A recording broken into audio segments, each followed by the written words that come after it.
कि इतने टाइम से जो हमने पढ़ाई की है वो अभी इतने से टाइम के लिए उसको वेस्ट नहीं जाने देना है। और हमसे भी कई ज़्यादा डिफिकल्टी वाले एग्जाम्स लोग दे रहे हैं और कई ज़्यादा प्रॉब्लम्स में भी लोग पढ़ाई कर रहे हैं। तो हमें ये बात हमेशा दिमाग में रखनी चाहिए और अपने सर्कमस्टांसेस को ब्लेम ना करते हुए जो है वो एक्सेप्ट करके फिर से ट्रैक पे आकर पढ़ाई करते रहना चाहिए। रामबाण मंत्र था कि restart is better than regret, बस उसी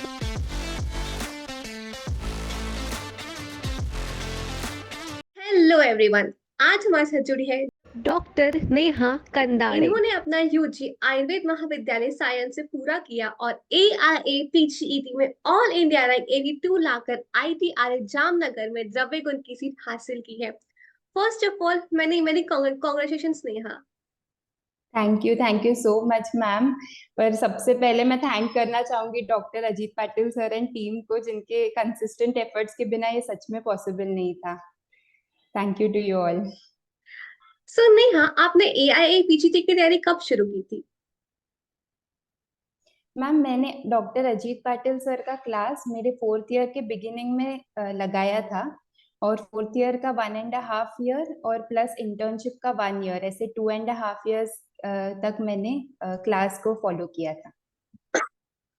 ओके। अच्छा नेहा, आपने कौन से ईयर से प्रिपरेशन करना हमें बेस्ट रहता है, हमें कौन सी ईयर से प्रिपरेशन करना चाहिए? मैम ये बहुत सब्जेक्टिव क्वेश्चन है, क्योंकि ऐसे भी काफी लोग मैंने देखे हैं जिन्होंने अपना प्रेपरेशन इंटर्नशिप में स्टार्ट किया और फिर भी बहुत अच्छा रैंक लाया। बट मेरे हिसाब से पर्सनली देखा जाए तो फोर्थ ईयर से ही प्रेपरेशन स्टार्ट करना बेस्ट है। क्योंकि उसके कुछ रीजंस है, क्योंकि फोर्थ ईयर में ना हमारे पास बहुत एडिक्वेट टाइम रहता है, जो ना कम है ना ज्यादा है। इसकी वजह से हमारी पढ़ाई जो है वो हम अच्छे से कंप्लीट कर पाते हैं। ऊपर से इंटर्नशिप में हमें बहुत सारी बाकी चीजें भी देखनी पड़ती है, अपने ड्यूटीज के साथ साथ अपनी पढ़ाई को बैलेंस करना पड़ता है, जो काफी बार बहुत डिफिकल्ट भी हो जाता है। और सेकेंडली हमें फोर्थ ईयर में एक क्लैरिटी आ जाती है कि हमें अपने फ्यूचर में क्या करना है। इसीलिए हम लोग बहुत फोकस से अपनी पढ़ाई कर सकते हैं। तो ये सारे पॉइंट्स है। और मैं और एक बात हाईलाइट करना चाहूंगी कि काफी लोगों को लगता है कि फोर्थ ईयर में अगर हम सर की क्लासेस को फॉलो करते रहे तो हमारी यूनिवर्सिटी एग्जाम का क्या होगा। तो मुझे भी ये डाउट काफी बार आता था, तो पर मैंने फिर भी एंड तक सर की क्लासेस को फॉलो किया और सिर्फ 2-3 महीने पहले मैंने पढ़ाई अपनी यूनिवर्सिटी की। पर जब मैंने एक्चुअली पढ़ाई स्टार्ट की यूनिवर्सिटी की, तब मुझे लगा कि सब कुछ तो कवर हो ही चुका है सर की क्लास के माध्यम से और सर के ऑडियोज में और नोट्स में।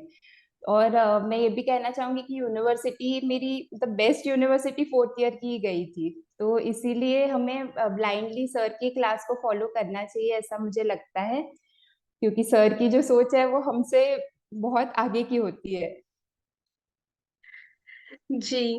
अच्छा नेहा, हमें हमारे प्रिपरेशन फेज में ऐसी क्या गलतियां हैं जो नहीं करनी चाहिए? मैम बाकी जो पढ़ाई की बात है वो तो हम करेंगे, बट कुछ एटीट्यूड रिलेटेड मिस्टेक्स है जो मैं सबसे पहले हाईलाइट करना चाहूंगी। सबसे पहली बात है कि कंपैरिजन।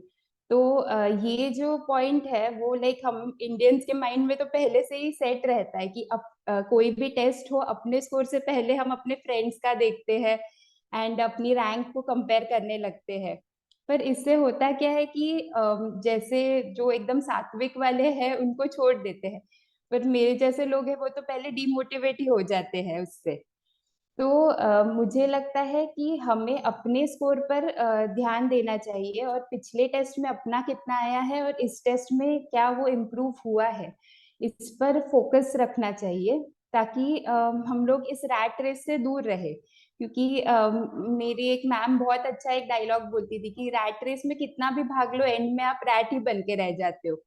तो कुछ उससे एंड में अचीव नहीं होता है। फिर सेकंड पॉइंट जो मैं कहना चाहूंगी वो है गिल्ट। कि क्या होता है कि हम लोग ने जो पास्ट में किया है, कब ऐसा हो ही जाता है इंटर्नशिप में कि थोड़ा टाइम होता है जिसमें पढ़ाई नहीं हो पाती है कुछ ड्यूटीज के वजह से या कोई भी रीजन हो। तो अगर वो 10 दिन हमने गवाए हैं तो उस का गिल्ट लेके और 10 दिन हम गवा देते हैं, ये सोचते हुए कि हमने वो क्यों किया। तो जो ऑलरेडी जा चुका है उसके ऊपर तो अपना कोई कंट्रोल है ही नहीं। तो उससे फिर बेटर है कि हम अपने प्रेजेंट पे कंसंट्रेट करें और अपनी पढ़ाई पर फोकस करके अभी स्टार्ट करके वापस ट्रैक पे आए।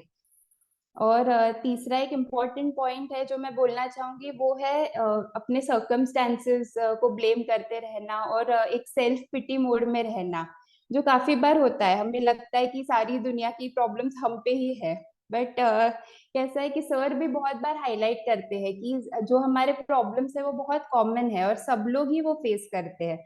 और हमसे भी कई ज्यादा डिफिकल्टी वाले एग्जाम्स लोग दे रहे हैं और कई ज्यादा प्रॉब्लम्स में भी लोग पढ़ाई कर रहे हैं।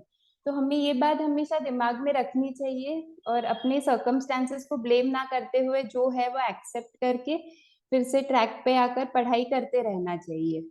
ये 3 मिस्टेक्स है जो मुझे लगता है कि जो मैंने भी कहीं ना कहीं फेस की है, और जो अवॉइड करे तो बहुत अपना जो सफर है वो स्मूथ हो जाएगा। बिल्कुल सही बात कही आपने। अच्छा नेहा, हमें बृहत्रयी और लघुत्रयी को कैसे मैनेज करना चाहिए?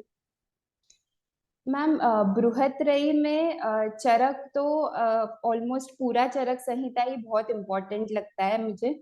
सुश्रुत संहिता में जो सुश्रुत का सूत्र स्थान है, शारीर स्थान है और उत्तर तंत्र है, ये 3 स्थान पे हमें अच्छे से फोकस करना चाहिए।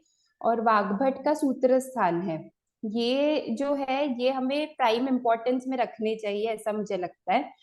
और लघुत्रयी में देखा जाए तो भाव प्रकाश और माधव निदान पढ़ने को मुझे इतना टाइम नहीं मिला था मेरे सफर में, तो मैंने उसे पारिक नोट से ही कवर किया था।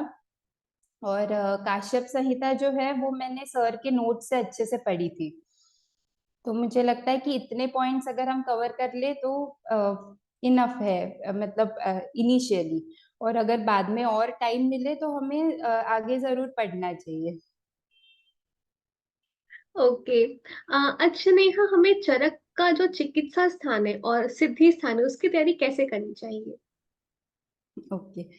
तो मतलब एक्चुअली कैसा हुआ मैम कि हमारे सफर में 4th ईयर में सर ने सुश्रुत संहिता बहुत अच्छे से कवर करवाई थी। तो सुश्रुत मेरा बहुत अच्छे से हो चुका था जब मेरा 4th ईयर में मैंने प्रिपेयर किया था, और मेरे मल्टीपल रिविजन्स भी हो चुके थे। पर चरक संहिता जो है वो काफी हद तक मैंने इंटर्नशिप में ही कवर की, और इंटर्नशिप में इतना टाइम मिलता नहीं है, मतलब अपनी पढ़ाई और ड्यूटीज को बैलेंस करने में थोड़ा प्रॉब्लम हो जाता है कभी कभी। तो इसीलिए जो सिद्धि स्थान है वो मैंने मेनली सर के थोड़े बहुत चैप्टर्स के मैंने ऑडियोज किए थे और बाकी सर के नोट्स से मैंने कवर किया था। अब चरक चिकित्सा जो है उसका मेरा एनालिसिस थोड़ा डिफरेंट था। मैंने जब क्वेश्चन सॉल्व किए प्रीवियस ईयर्स के, तब मैंने देखा कि मेरी जो अब तक की पढ़ाई थी उसमें मेरा चरक चिकित्सा का काफी जो हद तक क्वेश्चंस थे वो मुझे सही आ जाते थे। तो मैंने ये एनालिसिस किया कि जो एकदम डिफिकल्ट लेवल के क्वेश्चंस है, जैसे किसी कल्प में मधु का या घृत का प्रमाण कितना है, वो क्वेश्चन तो किसी ने 10 बार भी वो संहिता पढ़ ली हो तो वो आना मुश्किल है। तो मैंने क्या किया कि पूरे चरक चिकित्सा स्थान का एक ओवरव्यू लिया मैंने, सर के नोट्स से उसे पढ़ लिया। और बाकी मैं एकदम इन डेप्थ नहीं गई चरक चिकित्सा की, क्योंकि मुझे मेरे एनालिसिस से वैसा लगा था। ओके। अच्छा नेहा, हमारे एआईपीसीटी में इम्पोर्टेंट बुक्स कौन सी होती है? मैम, इम्पोर्टेंट बुक्स में सबसे पहले तो अपनी जो बृहत्रयी है, चरक सुश्रुत वाग्भट, उस पे तो फोकस करना ही है, उसको अपना सेंटर बना के ही चलना है। और उसके साथ साथ गोविंद पारिक मैंने यूज किया था क्वेश्चंस के लिए, और थोड़े बहुत जो पारिक नोट्स है वो मैंने रिफर किए थे। और बाकी सर के नोट्स जो है वो तो एकदम ही इम्पोर्टेंट पे रख के मैंने किए थे, जो मिक्स्ड रैंडम और इम्पोर्टेंट नोट्स है, ये मैंने किया था। और बाकी कैसा है कि इसमें मतलब सिलेबस की कोई बाउंड्री नहीं है, तो हम कितना भी पढ़ ले तो ऐसा लगता है कि वो काफी ही नहीं होगा। तो मुझे लगता है कि इतना कर ले तो हमारा एक अच्छा बेस बन जाता है, और बाकी आने को तो कुछ भी आ जाता है, फिर कभी तो केबीसी का भी क्वेश्चन पूछ लेते हैं, तो जी। वही। अच्छा, हमें मॉडर्न के टॉपिक्स और आयुर्वेद का सिलेबस जो है वो साइमल्टेनियसली कैसे मैनेज कर सकते हैं हम लोग? मैम, मॉडर्न का अगर देखा जाए तो मैंने मॉडर्न को हमेशा से, मतलब मेरे यूजी लाइफ से मॉडर्न और आयुर्वेदा को साथ साथ ही पढ़ा था, और मैंने अपने सेकेंड थर्ड फोर्थ ईयर में अलग से फार्मैक मेडिसिन गायनेक के लिए क्लासेस भी लगवाए थे, तो मॉडर्न हमेशा से मेरा स्ट्रॉन्ग पॉइंट ही रहा था। और इसीलिए मैंने जब क्वेश्चन सॉल्विंग भी किया, मैंने ऑब्जर्व किया था कि मॉडर्न के मुझे अच्छे से आ रहे हैं क्वेश्चंस। और ऊपर से सर के जो नोट्स है, ईएनटी के, गायनेक, ऑप्स, ये पीडियाट्रिक्स, ये सब के नोट्स भी अगर हम पढ़ ले तो काफी हद तक हमारा सिलेबस कवर हो जाता है। उसके अलावा मेरे हिसाब से जो अपना ये स्पैन है इंटर्नशिप का, उसमें मॉडर्न की कोई बुक उठा के पढ़ना पॉसिबल नहीं है, क्योंकि उतना टाइम नहीं मिलता है। तो मुझे लगता है अपने आयुर्वेद को स्ट्रॉन्ग करना चाहिए उस टाइम पे, और सर के जो नोट्स है मॉडर्न के, उससे अपने को मॉडर्न कवर करने की कोशिश करनी चाहिए इंटर्नशिप फेज में। ओके। अच्छा, डॉक्टर गोविंद पारिक सर की जो बुक है वो कितनी इम्पोर्टेंट होती है हमारे प्रिपरेशन में? मैम, गोविंद पारिक सर की बुक से मेनली मैंने वो पारिक नोट्स जो थे, जो सर भेजते रहते थे, वो बहुत किए। और बाकी क्वेश्चन सॉल्विंग के लिए मुझे पारिक बहुत पसंद थी, क्योंकि क्या हुआ था कि मेरी ये भी एक मिस्टेक थी कि मैंने ज्यादा क्वेश्चन सॉल्विंग इनिशियल फेज में नहीं किया था। तो एंड में आकर मिसलेनियस नोट्स को सॉल्व करना थोड़ा मुश्किल था, क्योंकि वो वापस चेक करने के लिए पीछे पीछे जाना, उसमें बहुत टाइम जाता था। तो तभी मैं क्या करती थी कि पारिक में मैं सब सॉल्व कर लेती थी, और फिर ग्लांस करती रहती थी कि क्या मिस्टेक्स हुए हैं, तो वो मेरा रिवीजन ज्यादा फास्ट होता था उससे। ओके। अच्छा, जब हमारा एआईपीसीटी का जब एग्जाम आता है तो उसकी तैयारी के लिए हम लोग फोकस्ड होके बिना डिस्ट्रैक्शन के कैसे फोकस अपना बनाए रख सकते हैं? ओके, तो डिस्ट्रैक्शन जो है ना, वो मतलब वो एक बहुत सब्जेक्टिव चीज है। अभी कैसे है कि हमारा जो फोर्थ ईयर था तभी तो लॉकडाउन था, तो काफी लोग बोलते थे कि लॉकडाउन का जो एकदम सुनहरा मौका है, जब भी इतना टाइम है पढ़ने के लिए, तभी भी लोग बोलते थे कि हमें बोर होता है ऑडियो सुनने में, वो भी उसको एक डिस्ट्रैक्शन समझते थे। तो मतलब अपना फोकस क्लियर होना बहुत जरूरी है। एट द एंड हमें क्या अचीव करना है। और एक बात मैं हाईलाइट करूंगी, जो इंटर्नशिप का फेज है, इंटर्नशिप में एक तो हमें बहुत अलग फ्रीडम मिलता है, एक रिस्पेक्ट भी मिलता है कि हम डॉक्टर बन गए। और अगर गवर्नमेंट में हो तो हमें कोई स्टाइपेंड मिलती है, तो हमें मतलब वैसा एक फील आता है कि मतलब हम बहुत फ्री है, और हमें बहुत कुछ करने का मन करता है, लाइक एंजॉय करने का।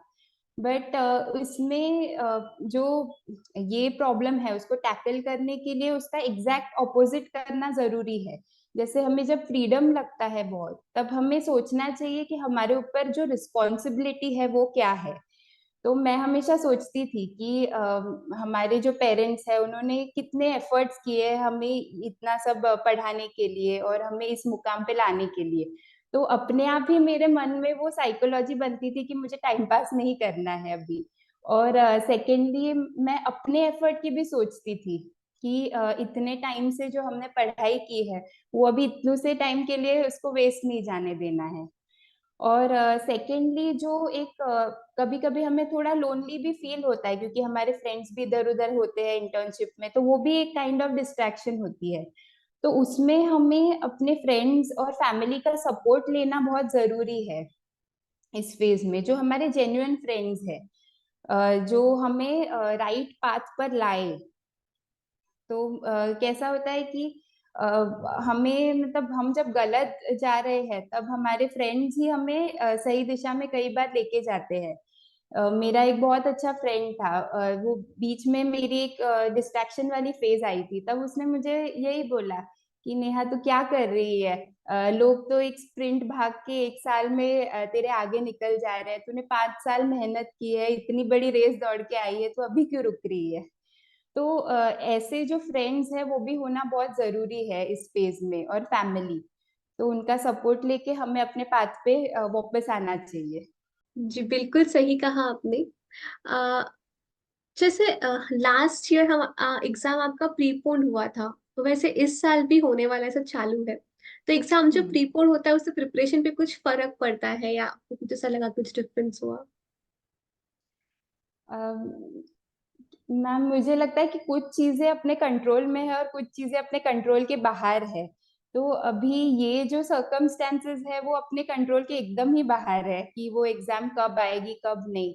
पर अपने कंट्रोल में सिर्फ अपनी पढ़ाई है फिलहाल, तो मुझे लगता है कि सिर्फ अपनी पढ़ाई पे फोकस करते रहना चाहिए, क्योंकि ये सब चीजें जो है वो बहुत अनरिलायबल रहती है। और एक बात मैं कहना चाहूंगी कि हम बहुत एक सिस्टमेटिक प्लानिंग करने की कोशिश करते हैं, बट हमारा प्लान जो है मैंने अक्सर देखा है उससे अलग ही होता है, मतलब गॉड्स प्लान कुछ और ही निकल जाता है। तो इवन हमारे टाइम ऐसा हुआ था कि हमारा जो एग्जाम है वो शेड्यूल था, मतलब हमें ऐसा लग रहा था कि 31 अक्टूबर को होगा, ऐसा कहीं इंटरनेट पे भी आया था, बट वो हुआ 31 जुलाई को। तो मैंने इसलिए मेरी इंटर्नशिप भी नॉन वर्किंग नहीं की थी, क्योंकि मुझे लगता था कि मेरी इंटर्नशिप के साथ साथ मेरी पढ़ाई अच्छे से हो रही है मैनेज, जो पीएचसी फेज है उसमें। तो बट बाद में फिर काफी लोगों ने बोला कि नहीं तुझे करना चाहिए था इंटर्नशिप नॉन वर्किंग वगैरह। तो वही है कि जो भी हमने डिसीजंस लिए हैं वो अगर हमने सोच समझ के लिए हैं तो हमें बस ये समझ के चलना है कि जो होगा अच्छा होगा, हमें अपनी पढ़ाई करते रहना है बस। और मुझे लगता है कि उल्टा अच्छा हुआ कि 2 ही मंथ्स मिले, तो मैं और ज्यादा अच्छे से पढ़ाई कर पाई, क्योंकि वो प्रेशर में और वो इंटर्नशिप की वजह से जो मुझे आदत पड़ गई थी जागने की, 48 आवर्स कंटिन्यूअस ड्यूटी करने की, उसकी वजह से मुझे कभी वो स्ट्रेस लगा नहीं पढ़ने का, मुझे उल्टा बहुत अच्छा लगा कि मेरी पढ़ाई मैं कितना भी टाइम जाग सकती हूँ, कितना भी पढ़ सकती हूँ। तो मैंने उसको पॉजिटिवली लेके और पढ़ाई की। तो हमें बस जो भी सर्कमस्टांस आता है उसको पॉजिटिवली लेके आगे बढ़ना है। जी बिल्कुल सही कहा। जो भी हमें सर्कमस्टेंसेस आने वाले हैं, उसमें हमारा बस नहीं है, जो हमारे हाथ में है वो हमारे खुद की मेहनत है। अच्छा, हमारी जो प्रिपरेशन होती है उसमें ट्रिक्स ज्यादा हेल्पफुल होते हैं या फिर कंसेप्ट ज्यादा हेल्पफुल होते हैं? मैम वो बहुत डिपेंड करता है कि हम क्या टॉपिक पढ़ रहे हैं। जैसे ट्रिक्स तो मतलब रामबाण उपाय है ही पीजी के लिए, क्योंकि पीजी में इतना रटना है कि ट्रिक्स की है तो हमें लेनी ही पड़ती है। पर कई बार क्या होता है कि कॉन्सेप्ट पर जाना जरूरी हो जाता है, क्योंकि ट्रिक्स से हमारा माइंड सैचुरेट हो जाता है। जैसे जब एनाटॉमी के पॉइंट्स आए थे कुछ, अभी नोज की एनाटॉमी है, ईयर की एनाटॉमी है, तो वो मैं कितने भी पॉइंट सिर्फ ऐसे पढ़ लूं कि इसमें एटस में यही ओपन होता है, तो वो मुझसे रटे ही नहीं जा रहे थे। तो फिर मैंने फाइनली एनाटॉमी के कुछ वीडियोस देखे, फिर बुक खोला, और तभी मेरे पास टाइम भी था क्योंकि फाइनल ईयर में थी और वो सिलेबस में भी था, तो मैंने उसको अच्छे से पढ़ लिया पूरा। तो उससे मेरे यूनिवर्सिटी में भी हेल्प हुआ और इसमें भी हेल्प हुआ। तो बट ये जो चीज है ये हम एंड फेज में नहीं कर सकते, जब एग्जाम बहुत पास है या जब हम इंटर्नशिप में है, जब टाइम नहीं है, तो तभी अपने को थोड़े ट्रिक्स ही एम्प्लॉय करने पड़ते हैं। तो मैं मेरे बहुत सारे फ्रेंड्स के साथ डिस्कस करके ट्रिक्स बनाती थी, और उससे पढ़ाई में बहुत ईज हो जाती थी। तो ट्रिक्स तो करनी ही चाहिए। जी। अच्छा, हमारा जो पेपर होता है तो उसमें टाइम मैनेजमेंट कैसे करना चाहिए, वो 2 घंटे? टाइम मैनेजमेंट में मैम वही है कि मुझे लगता है कि एक बार हमें जो पेपर है उसमें से, अभी हमारे टाइम पे तो जो मार्क फॉर रिव्यू था वो ऑप्शन भी नहीं था पेपर में। तो मैंने वही किया कि एक बार फटाफट सारे क्वेश्चंस को गो थ्रू करना है, और उसमें से जो इजी है और एकदम इजीली बिना कुछ दिमाग लगाए भी आंसर कर सकते हैं, जो एकदम सरफेस लेवल के क्वेश्चंस है वो मैंने आंसर कर दिए थे।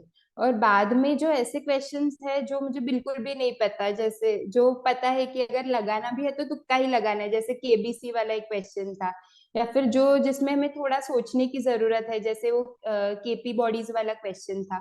वो सब क्वेश्चंस जो है वो मैंने थोड़े छोड़ दिए थे टाइम बीइंग के लिए। और फिर बाद में मैं उन क्वेश्चंस पे आई थी जिन पे थोड़ा थोड़ा सोचने की जरूरत है, और फिर वो सॉल्व किए थे। और फिर एट द एंड मैंने सब ग्लांस कर दिए थे, तो मैंने एक बार पूरा रिवाइज किया था, 120 क्वेश्चंस मैंने एक बार फिर से रिवाइज किए, और बाकी कुछ अगर गलती हो तो वो मैंने चेंजेस किए थे।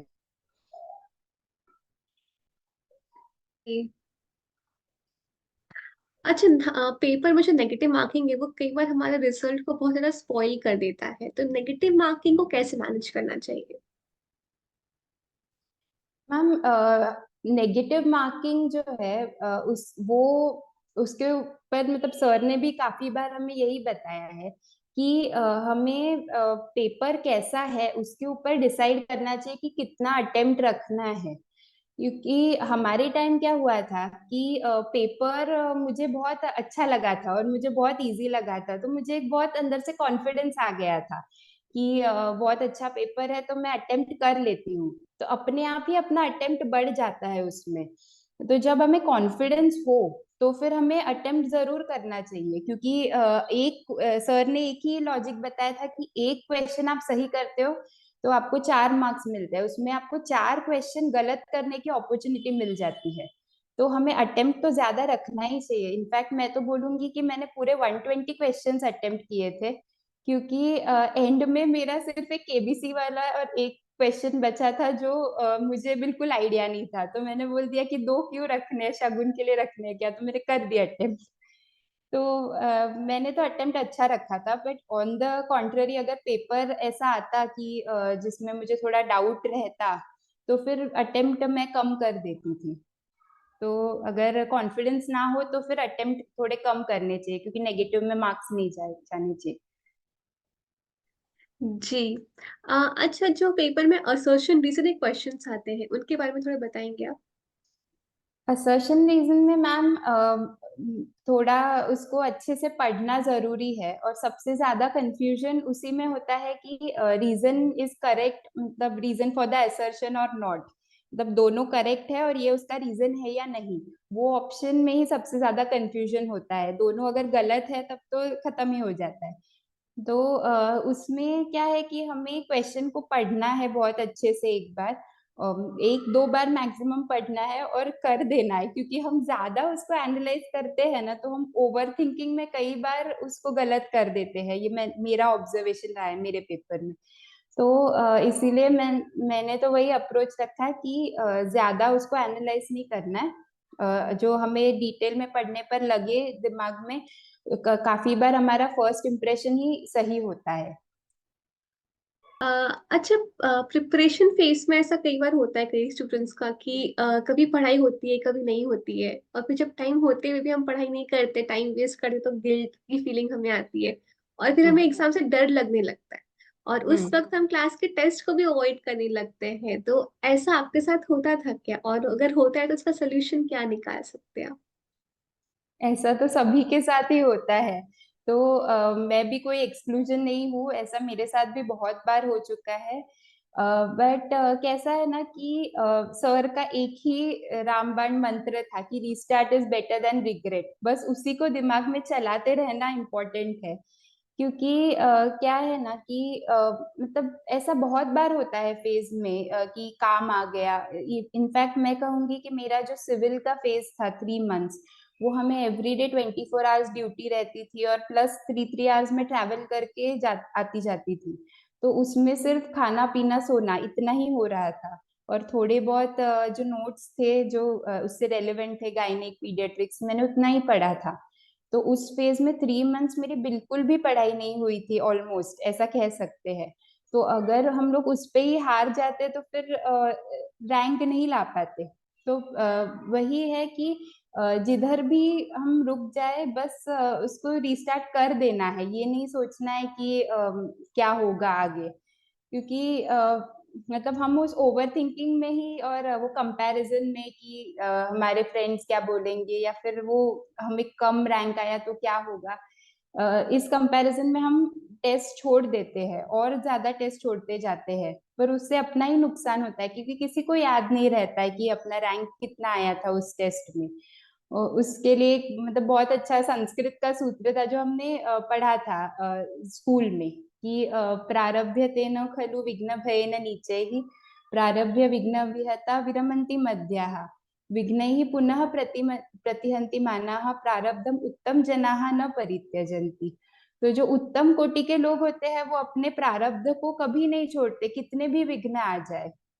तो अपने को अपना जो गोल है वो फिक्स करके बार बार रीस्टार्ट करते रहना बहुत जरूरी है इस जर्नी में।